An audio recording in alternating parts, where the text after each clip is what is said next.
Assalamualaikum warahmatullahi wabarakatuh.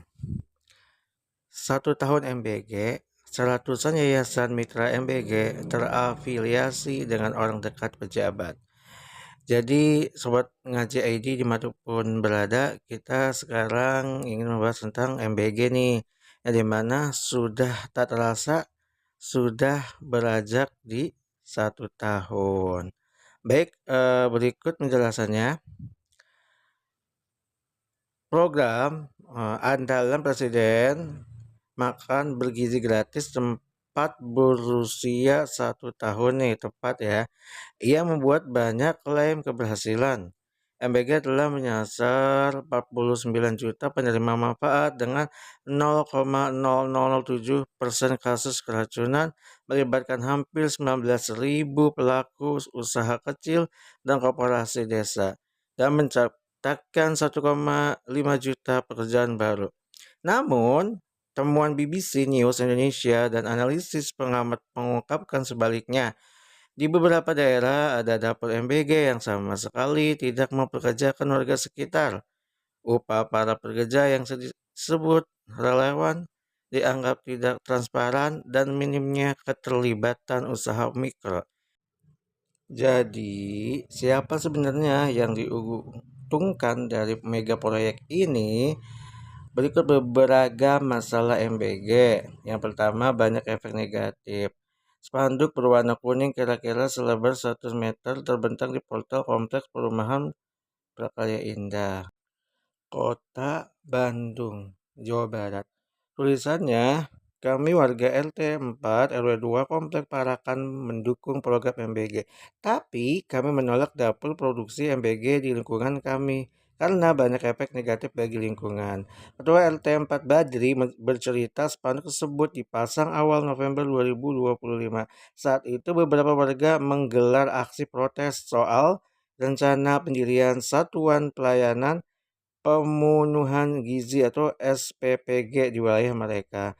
Penolakan warga tersebut dilatari beberapa hal. Satu apa? Pertama, SPPG berdiri di tengah pemukiman yang mayoritas warganya berusia lanjut yang dikhawatirkan bakal mengganggu waktu istirahat mereka, sementara dapur makan bergizi gratis beroperasi 24 jam. Di dapur nanti kan ada proses produksi, bukan soal keramaian mobil atau motor. Kalau itu bisa dibatasi atau diatasi, tapi ini produksinya dari sore sampai malam sehingga warga lansia lagi menyenyak-nyenyak tidur terbangun beber Badri kepada BBC News Indonesia. Itu yang menjadi krusial bagi warga tambahnya. Kedua, soal sampah. Badri mengatakan warganya sedang membenahi pengolahan sampah residu dan organik. Jika ada dapur makan bergizi gratis, dikhawatirkan penanganan sampahnya jadi menyulitkan. Ditambah lagi kapasitas sampah diproduksi makan bergizi gratis kemungkinan akan menambah volume sampah organik di sana ya, sobat ngaji. Yang berikutnya yang ketiga, pihak pemilik SPPG dinilai tidak menunjukkan iktikat baik karena diklaim telah berbohong kepada warga. Mereka sebelumnya menyampaikan bakal mendirikan kantor Yayasan Amal Zakat, bukan dapur makan bergizi gratis. Warga saat itu merasa senang karena bisa beribadah, bersedekah dari awal sampai sama sekali tidak menyebutkan bakal dibangun dapur MBG di sana.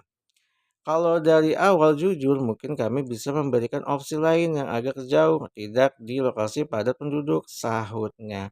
Hingga akhir November 2025, dapur makan bergizi gratis di Parakan belum beroperasi. Bahkan bangunannya masih direnovasi.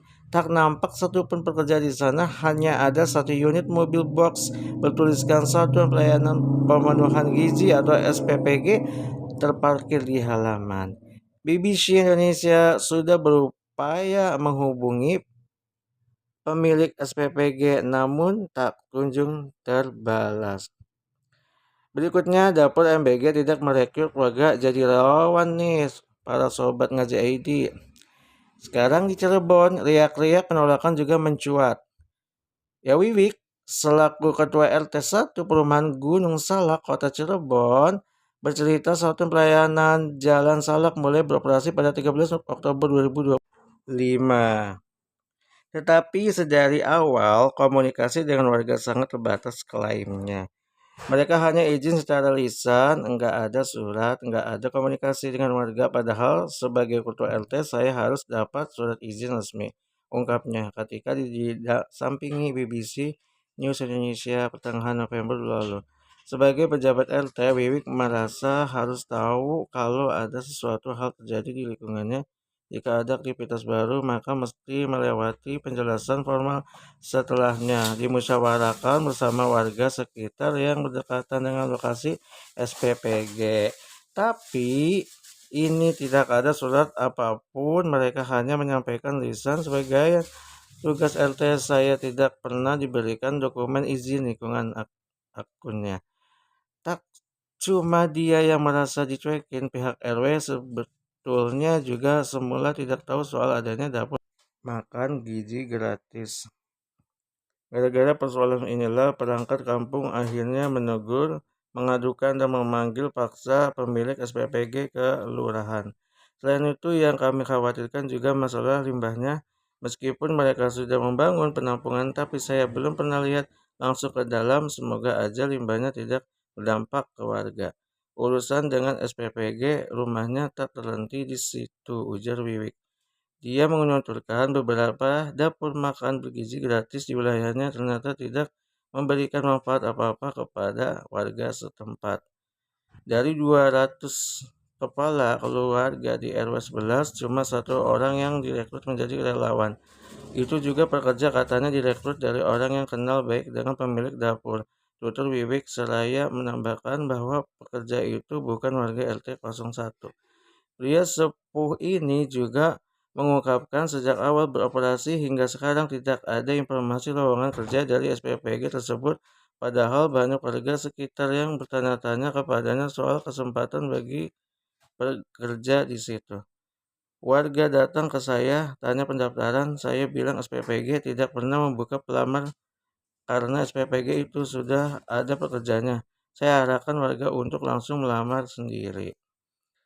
Surat lamarannya diterima, tapi enggak dipanggil-panggil. Saya pernah menawarkan petugas sampah ke PPG, juga ditolak. Mereka pakai petugas sampah sendiri, akunnya. Tanggapan dingin kembali dirasakan Wiwik kala menawarkan ke pengelola dapur soal kemungkinan warganya menyuplai bahan-bahan baku kebutuhan pangan. Lagi-lagi tak direspon baik. Saya dengar bahwa bahan baku pangan dibeli di pasar atau ada penyuplai sendiri. Jadi kami hanya meminta iuran wajib kampung, itu juga kalau kami minta, kalau enggak diminta enggak dikasih.